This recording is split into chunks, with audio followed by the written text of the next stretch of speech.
I often see patients who get referred to me for evaluation of a droopy eyelid. Most of the time it's because either the skin's gotten loose or the muscles have gotten stretched. It's a very common kind of problem, especially as people get older. But I had a gentleman who came in for a droopy lid, and when I talked to him and asked him about when it started and how it was bothering his vision, he told me that about 2 or 3 years before that, he developed Lyme disease, and one of the complications of Lyme disease is he developed a facial palsy. So one side of his face became paralyzed, and it recovered, but his lid started drooping after that. During the course of my examination, I realized what was actually going on was that when that nerve recovered, there were short circuits that formed, so his eyelid was closing.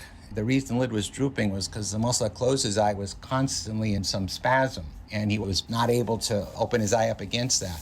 The typical type of surgery we do for people with droopy lids would not have helped him. And so I said, well, let's use Botox. Botox was originally developed to treat facial spasms. So I injected his eyelids with Botox. Typically, it takes about 2 weeks for it to reach its full effect.